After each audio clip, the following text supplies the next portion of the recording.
jQuery est une bibliothèque pour créer des pages web avec un design simple et attractif en s'appuyant sur HTML5, CSS3 et JavaScript. C'est une bibliothèque qui a connu peu de mises à jour dans les dernières années, ce qui veut dire qu'elle est très stable.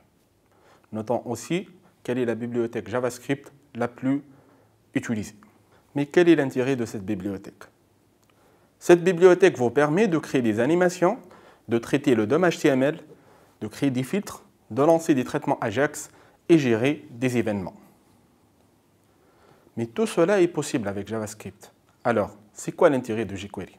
Certes, JavaScript est puissant, mais également très susceptible dans son syntaxe et vraiment très verbeux. En fait, toute erreur dans la syntaxe provoque généralement la non-exécution de l'instruction correspondante. Il faut aussi écrire de nombreuses lignes pour faire un simple petit traitement. Heureusement, la devise de jQuery est « write less, do more », ce qui signifie « écrire moins pour faire plus ». Cela devrait convenir à un bon nombre de développeurs. En effet, en écrivant moins de code, les erreurs seront moins fréquentes. Mais jQuery résout aussi un problème très important. L'interface JavaScript de manipulation des éléments DOM peut poser des problèmes si on change de navigateur.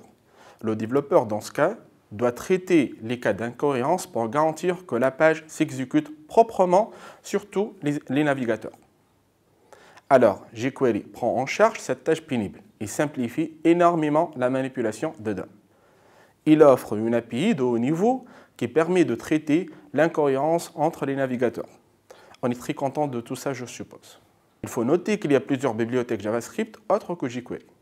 On trouve par exemple Angular, MooTools et autres. Toutes ces bibliothèques ont le même objectif, simplifier le travail de développeurs web. Voici les 3 étapes à suivre pour utiliser jQuery.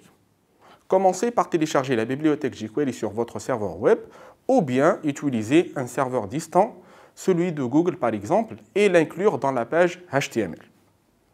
En deuxième étape, ajoutez l'événement Ready pour demander à jQuery d'attendre le chargement de la page. Ce point est important. En fait, on veut s'assurer que la page est chargée. Si on veut être beaucoup plus précis, on veut s'assurer que le DOM de la page est chargé et donc, en dernière étape, on va exécuter les traitements jQuery. Nous nous arrêtons à ce niveau. À bientôt dans la prochaine vidéo.